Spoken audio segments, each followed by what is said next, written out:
Assalamualaikum warahmatullahi wabarakatuh.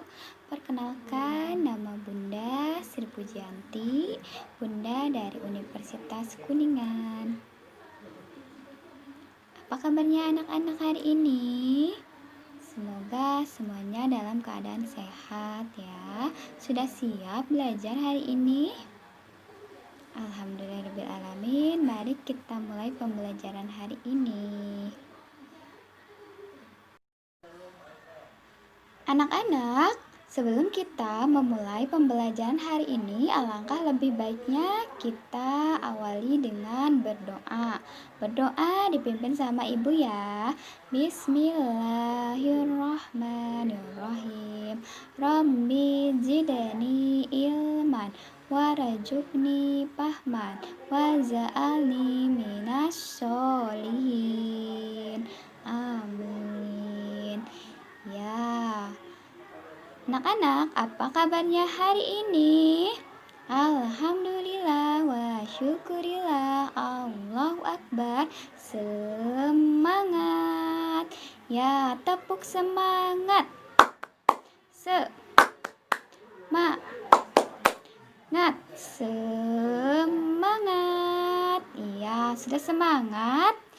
Ya, sudah siap belajar hari ini? Alhamdulillah.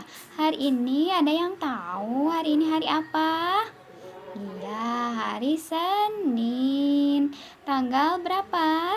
Tanggal 12 Oktober 2020. Ya, anak-anak, hari ini kita akan mulai memasuki tema keempat, yaitu berbagai pekerjaan. Subtema ke-1, jenis-jenis pekerjaan, dan pembelajaran ke-1. Selamat belajar anak-anak. Anak, dari pembelajaran hari ini Bunda harapkan kalian mampu mengetahui berbagai jenis-jenis pekerjaan, serta kalian mampu menggali informasi dari sebuah cerita, dan kalian mampu mengetahui pentingnya menjaga keseimbangan alam dan kelestarian sumber daya alam dalam bentuk peta pikiran, dan serta kalian mampu menjaga keseimbangan dan kelestarian sumber daya alam yang ada di lingkungan. Anak-anak, sebelumnya apakah kalian sudah tahu apakah itu pekerjaan?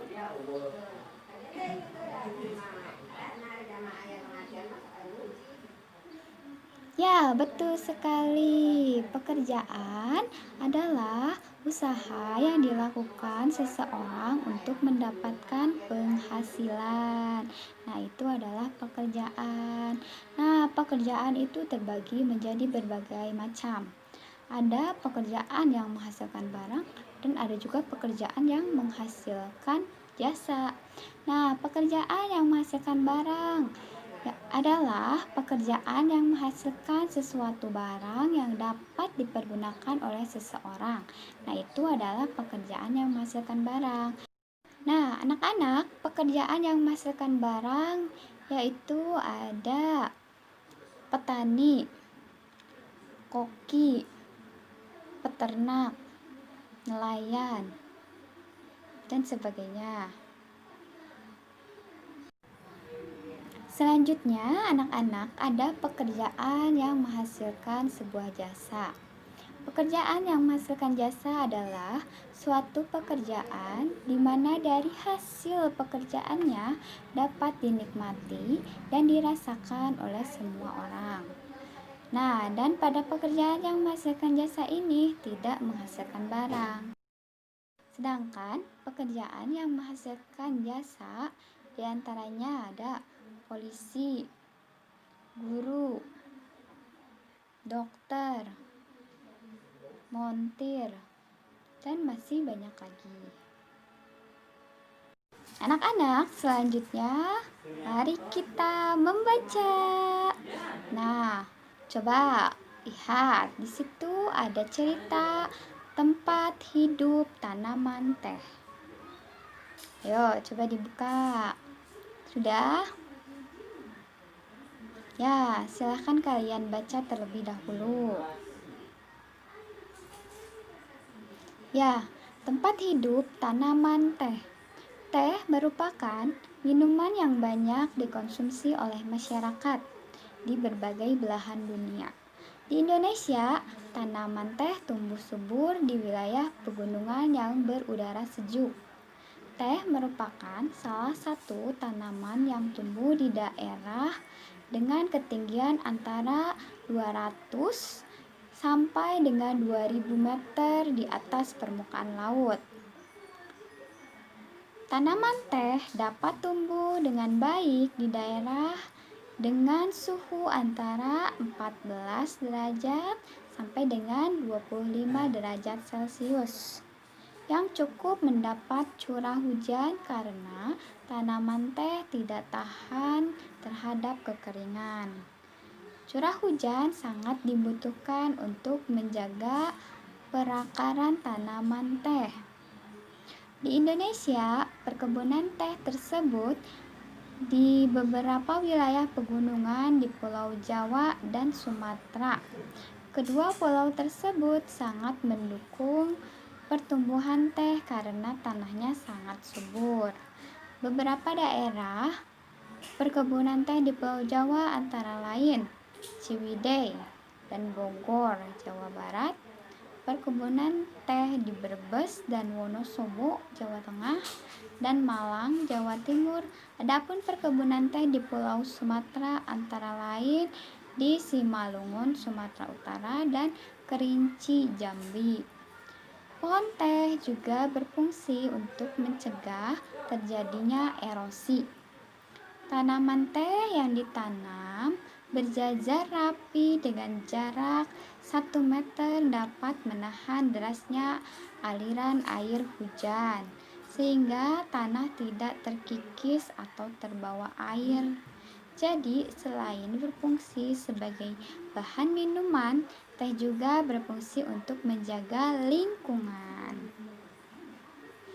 Nah, itu tadi adalah cerita dari tempat hidup tanaman teh. Jadi, teh itu adalah merupakan minuman yang banyak dikonsumsi oleh masyarakat. Anak-anak suka minum teh? Pasti suka ya.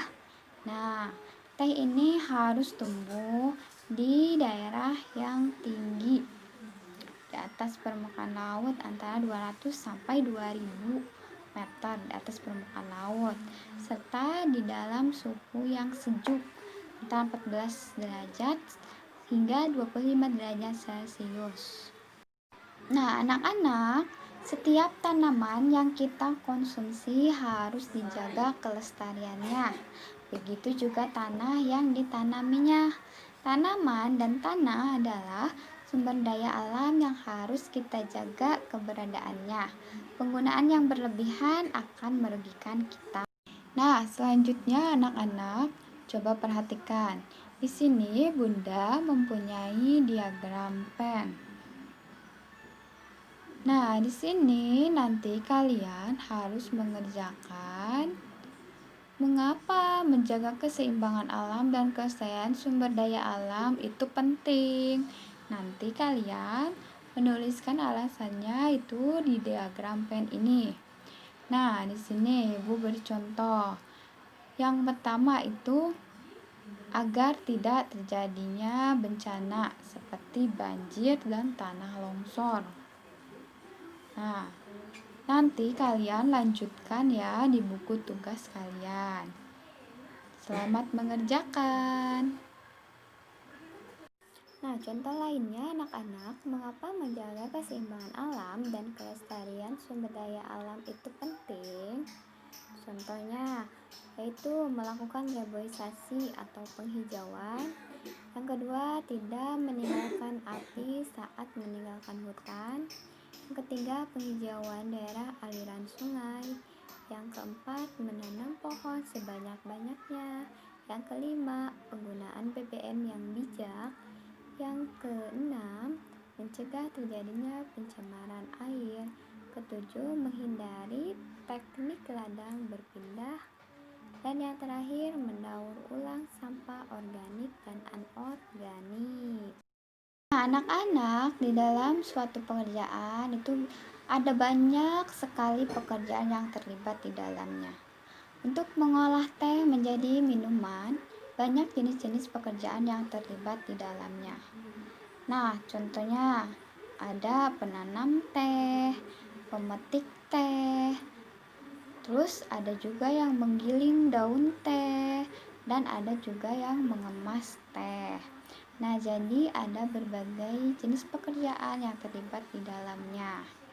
Nah, anak-anak, selain bermanfaat untuk manusia, tumbuhan juga bermanfaat bagi kehidupan binatang. Salah satu contohnya adalah tanaman bakau atau mangrove. Tanaman bakau itu biasanya ada di daerah pesisir pantai ya, anak-anak. Nah, sekarang kita akan belajar tentang fakta manfaat tanaman bakau. Tanaman bakau itu memiliki banyak sekali manfaat. Ya, anak-anak, yang pertama, melindungi pantai dari erosi dan abrasi. Yang kedua, menahan rembesan air laut ke darat. Yang ketiga, sebagai perangkap zat-zat pencemar dan limbah industri. Yang keempat, menciptakan udara pesisir yang bersih dan segar. Yang kelima, menjadi habitat alami berbagai biota darat dan laut.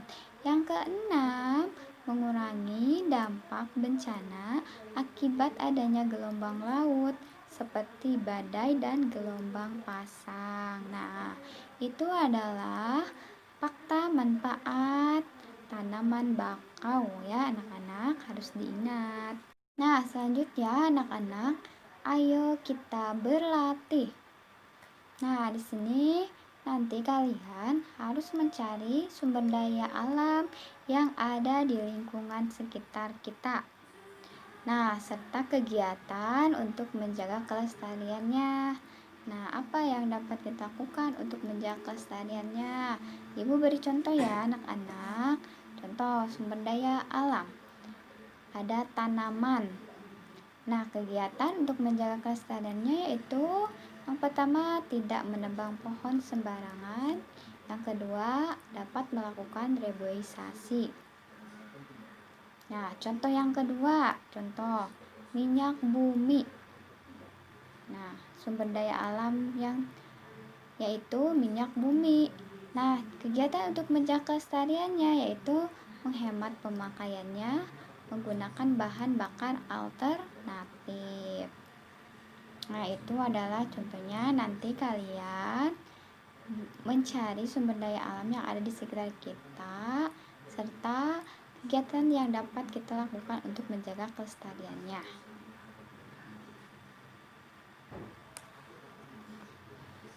Ya, anak-anak, kesimpulan pembelajaran hari ini yaitu pekerjaan adalah usaha yang dilakukan seseorang untuk mendapatkan penghasilan. Pekerjaan ada dua, yaitu pekerjaan yang dapat menghasilkan barang dan pekerjaan yang dapat menghasilkan jasa. Nah, serta kita juga tadi sudah belajar mengenai tanaman. Tanaman itu harus dijaga kelestariannya. Begitu juga tanah harus ditanami ya. Tanaman dan tanah adalah sumber daya alam yang harus kita jaga keberadaannya. Penggunaan yang berlebihan akan merugikan diri kita sendiri. Serta kita juga sudah belajar sumber daya alam. Sumber daya alam adalah sesuatu yang dapat dimanfaatkan untuk kebutuhan dan kepentingan hidup manusia, sehingga dapat meningkatkan kesejahteraan dan kelangsungan hidup manusia. Ya, anak-anak, tetap semangat belajarnya. Semoga apa yang telah kita pelajari dapat bermanfaat. Jangan lupa 3M ya, anak-anak. Yang pertama, mencuci tangan. Yang kedua, memakai masker. Yang ketiga, menjaga jarak. Ya, anak-anak, alhamdulillahirrahmanirrahim, pembelajaran hari ini sudah selesai. Sebelum kita mengakhiri pembelajaran hari ini, alangkah lebih baiknya kita berdoa terlebih dahulu. Doa dipimpin sama ibu ya. Bismillahirrahmanirrahim. Allahumma arinal haqqo haqqo warzuqna tinaba wa arinal batila batila warzuqna tinaba. Amin ya robbal alamin. Ucapkan hamdalah alhamdulillahi robbil alamin. Ucapkan salam assalamualaikum warahmatullahi wabarakatuh. Terima kasih.